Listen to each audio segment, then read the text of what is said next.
To say that I had an unconventional trip to Saudi Arabia would be an understatement.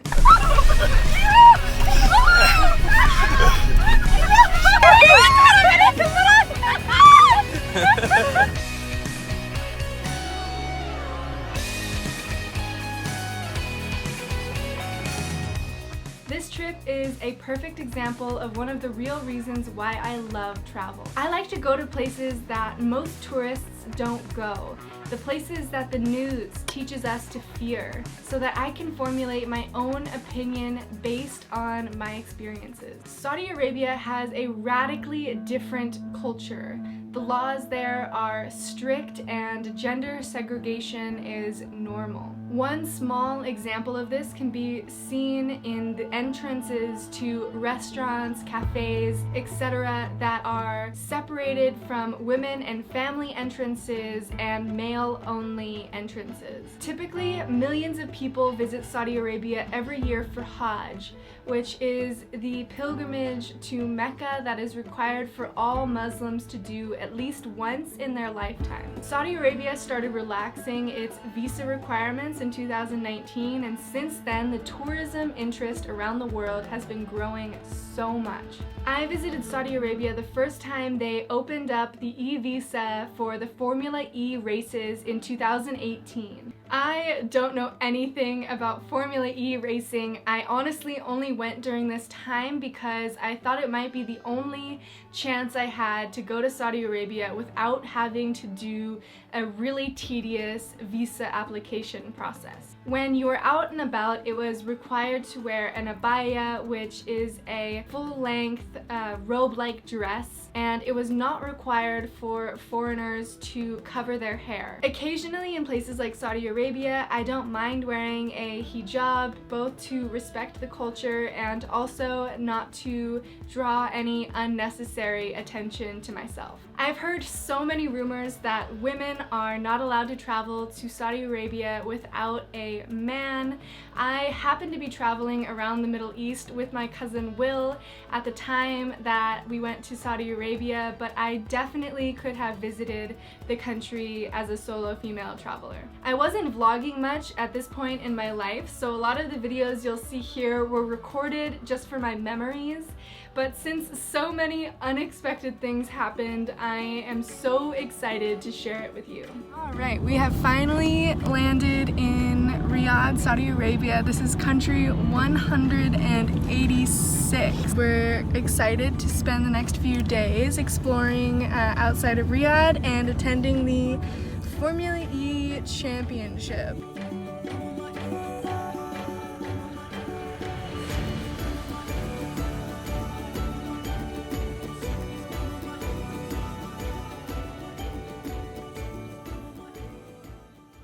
So we are on our way to a tour out in the desert somewhere.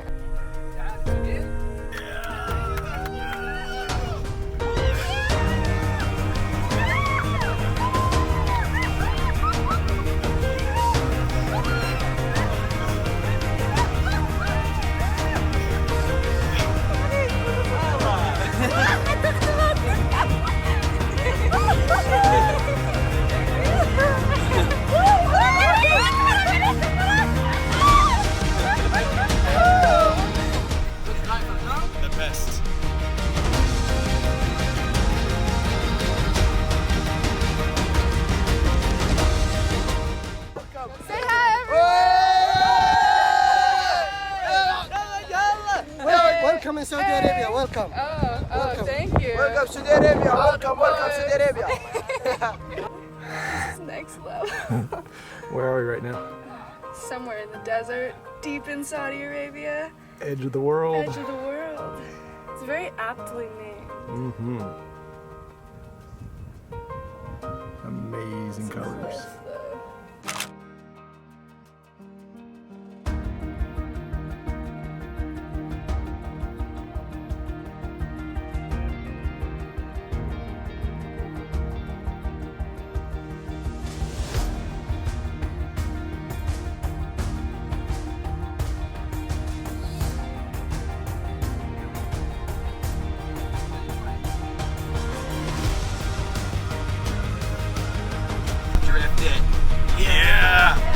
Yes! It, Lex! That's what I'm talking about. Killing it. Not bad.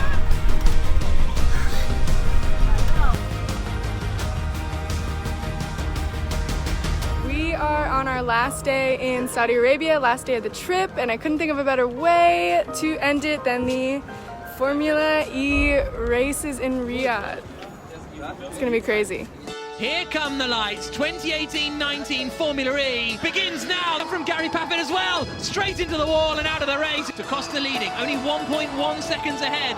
Into the final turn of the Diriyah Prix, and it's victory for DaCosta and BMW.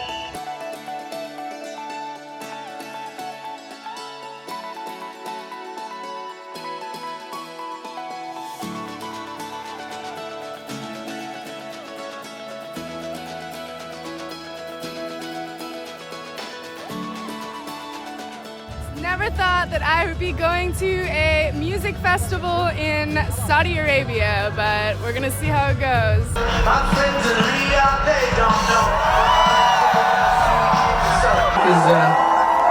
Because, it's the one language we all speak, it brings us together.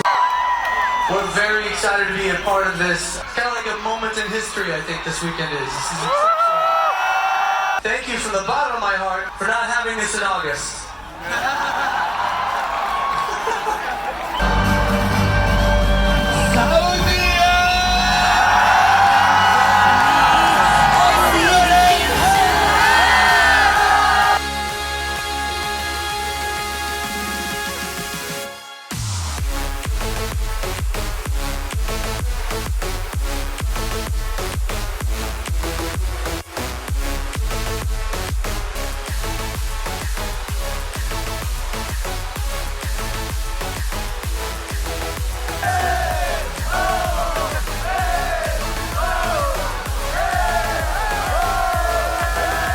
مساكم على بخير.